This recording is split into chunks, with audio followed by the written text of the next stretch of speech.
Donc ici, le sujet que j'ai choisi de parler aujourd'hui, c'est comment devenir un travailleur de lumière prospère. Bon, premièrement, travailleur de lumière. OK. Premièrement, je peux vous dire un contremaître de chantier qui aime sa job, OK, puis qui donne ses affaires à délai, puis tout le monde a travaillé avec lui. OK, c'est un travailleur de lumière. Allez pas lui dire, vous allez tout te mêler, mais ça n'est un. OK? Vous êtes un travailleur de lumière à la minute que vous parlez avec quelqu'un, puis quelqu'un est bien en votre présence. Vous êtes en présence d'un travailleur de lumière à la minute où vous êtes bien en la présence de quelqu'un. Et ça, vous êtes dans un salon. Okay? Dans un salon, qu'est-ce qu'il y a? C'est une agglomération de personnes de lumière. La lumière existe dans l'ésotérisme, mais existe également dans ce que j'appelle l'égotérisme. Et ça, il y a moins de lumière dans l'ego, mais elle est là quand même. C'est important de vous respecter. Donc, c'est important de se promener dans un salon, okay, et d'arriver de voir des gens que, je ne sais pas pourquoi, j'arrête pas de regarder cette personne-là, ou j'arrête pas de regarder sa table, il y a quelque chose que j'ai besoin d'aller chercher là. Arrêtez-vous là, votre intuition, votre médiumnité intérieure, elle est en train de vous dire d'arrêter là. Parce qu'il y a un enseignement, il y a quelque chose que vous avez besoin d'aller chercher. Donc, pour être un travailleur de lumière, vous l'êtes déjà. Je vous explique en termes de luminosité. Okay?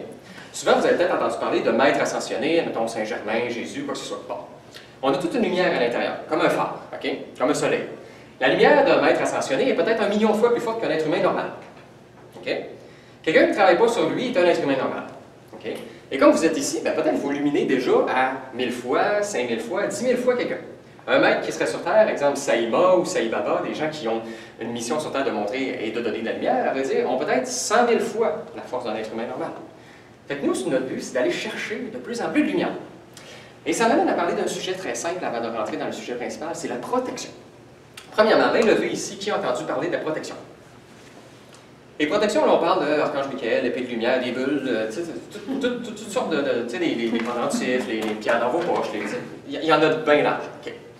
Je vous explique un principe de base. Plus vous mettez de l'énergie sur quelque chose, plus vous l'alimentez.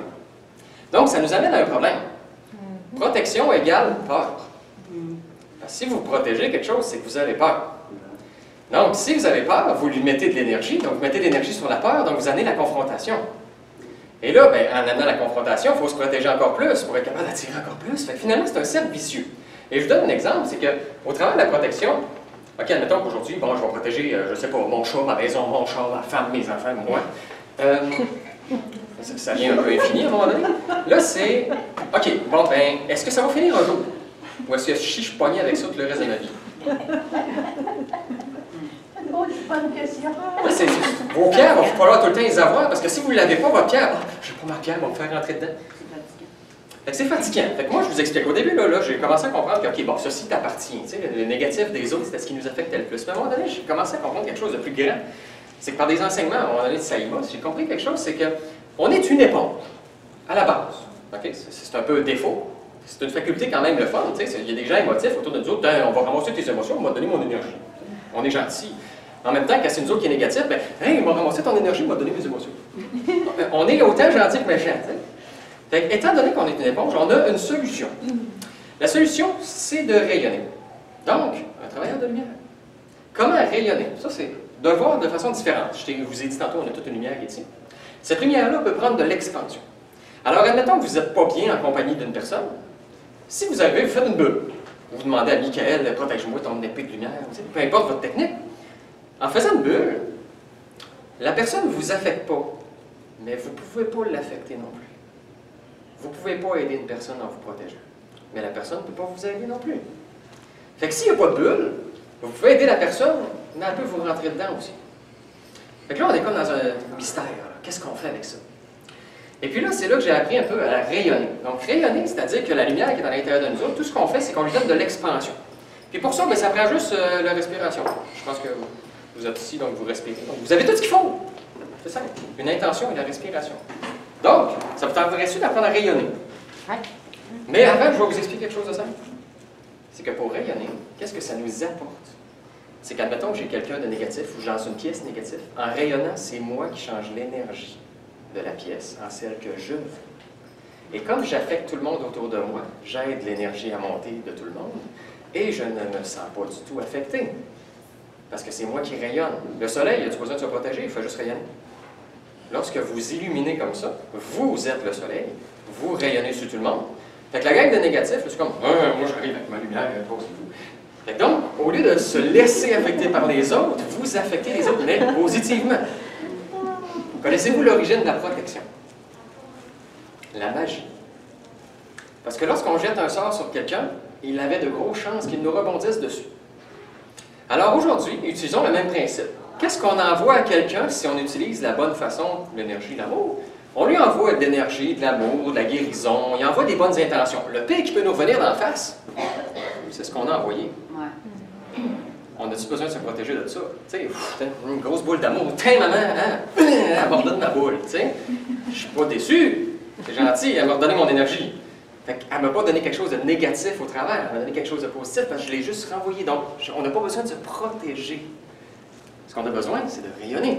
Fait que donc, en rayonnant, pour faire des tests, parce que moi, j'ai besoin d'appliquer des choses, à un moment donné, j'étais avec une gang de négatifs où est-ce que je travaillais, et puis, sur l'heure du dîner, ben, je dînais pas avec eux autres, c'était mon moyen pour fuir la situation. Et quand tu fuis quelque chose, ça te poursuit, quand tu y fais face, ça s'efface. Donc, on y a fait face, j'ai appris à rayonner. Donc, pendant l'espace d'une semaine, moi, j'allais dans la cafétéria en mangeant, on rayonne.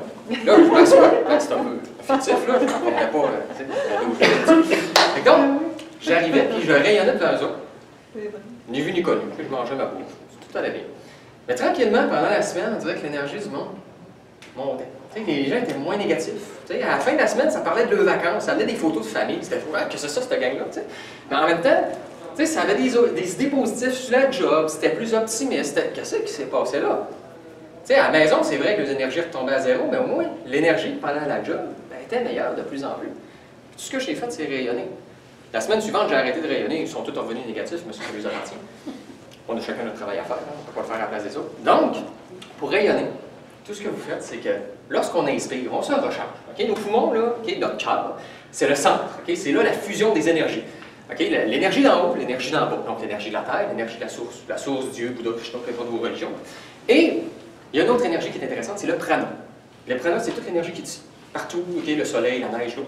Ça vous tenterait-tu de voir du prana? Non. Regardez le mur qui est là. Tous les petits picots que vous voyez. Ah, Tu sais, vous savez, des fois, on se lève vite, on dirait qu'on voit plein de picots vite. Vous voyez du prana. Là, il y en a des milliards. Mais on pense qu'on ne le voit pas, mais c'est... Il est là, il est partout. Il y en a tellement, en réalité, qu'on ne se rend pas compte qu'on peut se nourrir de ça.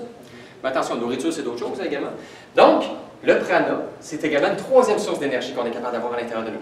Fait que donc, il faut être capable de voir vous-même, quand on inspire, où on va chercher l'énergie. Partout. Fait que donc, on inspire cette énergie-là au centre, donc avec notre cœur, avec nos poumons. Et lorsqu'on expire, c'est l'expansion. Donc ici, 360 degrés, la lumière qui est là, dans tous les sens. Puis là, ben, on commence là. On inspire, on grossit. Puis là, on inspire, on grossit. Puis là, ayez des idées de grandeur. T'sais. La pièce au complet, le centre au complet, allez jusqu'à votre char, allez jusqu'au fleuve, allez. Québec, Terre, OK? Soyez gros. Fait que donc, on fait l'exercice ensemble. Tout ce qu'on fait, c'est qu'on va inspirer, donc pour se recharger, et à l'expire, on prend juste l'expansion. Vous pouvez visualiser une couleur, une bulle, comme vous voulez. Ça va juste avec la respiration. Vous pouvez juste, tout simplement, juste inspirer et expirer. Mais sentir qu'à chaque expiration, on prend de l'expansion dans tous les sens. Fait que donc, on le fait, on commence les yeux fermés. Donc, on inspire, on se recharge de l'énergie de partout, et lorsqu'on expire, on prend l'expansion. Donc, on inspire encore. Et ensuite, on prend l'expansion. On inspire, encore plus.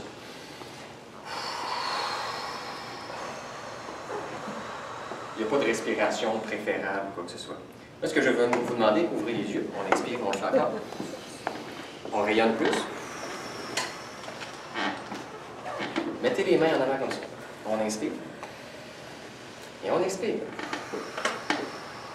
Sentez-vous un petit quelque chose pousser les mains? Juste une petite pression, un petit picotement. Si vous ne sentez pas, encore. Là, voyez-vous gros, là, la pièce au complet. Ce qui pousse là, ce qui rayonne là, ça vous permet d'affecter positivement l'endroit et les gens autour de vous. Donc, vous avez le choix entre accepter une situation négative et la changer avec ce que vous voulez. Parce que lorsqu'on respire comme ça, pensez-vous qu'il y a du négatif là-dedans? Il n'y a que des bonnes intentions. S'il y aurait des mauvaises intentions, ça ne marchera pas. C'est aussi simple que ça. Donc, en expirant et en inspirant comme ça, en rayonnant, ça a une durée de vie limitée, qui peut durer 3 minutes, 3 heures, 3 jours.